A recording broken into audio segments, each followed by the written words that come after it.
Dans cet exercice, on considère une suite UN qui converge, mais attention, les UN sont supposés être des entiers. Le but de l'exercice, c'est de montrer que la suite UN est constante à partir d'un certain rang.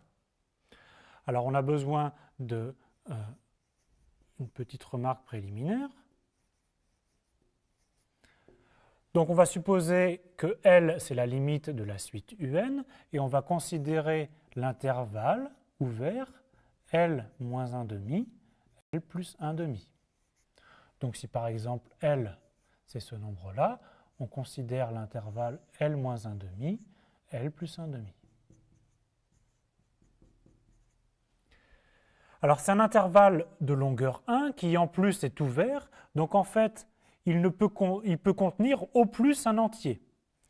Autrement dit, I inter Z, c'est soit éventuellement l'ensemble vide, ou alors un seul élément pour un entier A. D'accord ? Ceci étant remarqué, nous allons nous intéresser à la convergence de UN. Donc on va réécrire ce que c'est mathématiquement que la suite UN converge vers L. Donc pour chaque epsilon positif, il existe un entier grand N, tel que si petit n est plus grand que n, alors UN moins L est strictement plus petit que epsilon. Ceci, c'est la convergence de UN, donc c'est vrai quel que soit epsilon. Donc c'est vrai quel que soit epsilon, donc en particulier, c'est vrai pour epsilon égale 1,5. J'ai le droit de choisir epsilon égale 1,5. Pour cet epsilon égale 1,5, on sait qu'il existe un grand N, tel que, si n est plus grand que grand N, on a UN moins L est strictement plus petit que epsilon, qui ici vaut 1,5. D'accord ? Qu'est-ce que c'est que UN moins L strictement plus petit que 1,5 ? C'est exactement dire que UN est compris entre L plus 1,5 et L moins 1,5. C'est exactement dire que UN appartient à I. Alors maintenant, regardons ce qui se passe pour notre entier petit n égale à grand N, celui qu'on a obtenu du epsilon égale 1,5. On a donc trouvé U grand N qui appartient à I, mais par définition, on a une suite d'entiers, donc UN est aussi un entier.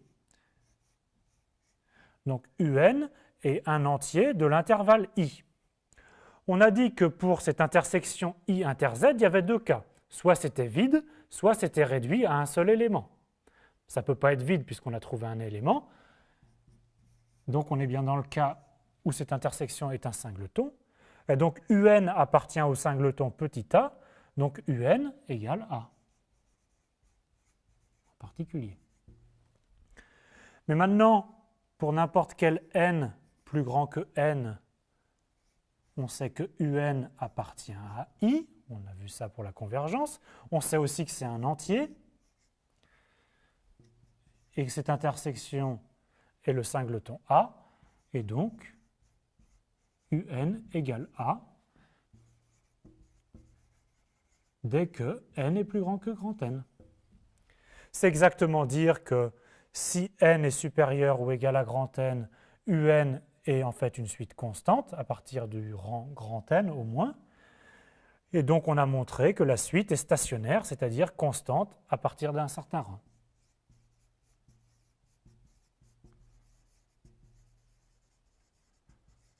Alors en fait, cette constante qu'on a appelée petit a ici, bien sûr, petit a est égal à L. Donc en fait, la suite qui converge vers L est en fait constante égale à L à partir d'un certain rang.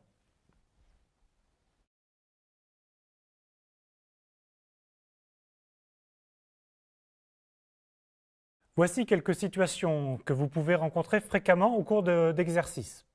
Donc je réécris la définition de ce que c'est qu'une suite UN qui converge vers L. Pour chaque epsilon, il existe un entier tel que si n est plus grand que cet entier, UN moins L est plus petit que epsilon. Alors, différentes situations. Si vous devez montrer que UN converge, alors le epsilon vous est imposé. Donc il faut vous mettre dans la tête que vous n'avez pas le choix. Il faut écrire mettant donné epsilon positif, et c'est à vous de chercher le grand N qui convient. D'accord? Le epsilon positif, il vous est donné, vous ne savez rien dessus. Ça peut être 1, ça peut être 1 centième, ça peut être 1 millionième, il peut être éventuellement très très petit, vous ne pouvez pas y toucher. Autre situation, si vous savez que UN converge. Alors là, la situation est différente. Vous savez que cette phrase-là est vraie, quel que soit epsilon. Donc si vous en avez besoin, vous pouvez l'appliquer pour epsilon égale 1.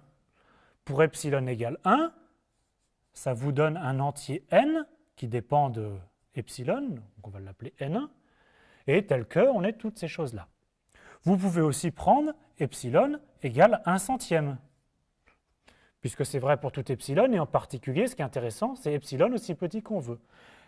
Pour epsilon égale 1 centième, ça vous donne un entier n égale n indice 1 centième, tel que, etc., etc. Donc dans ces cas-là, vous pouvez choisir le epsilon qui vous convient. Dernière situation, si vous voulez montrer que la suite UN ne converge pas, le plus simple, c'est d'abord de nier la phrase logique de la convergence.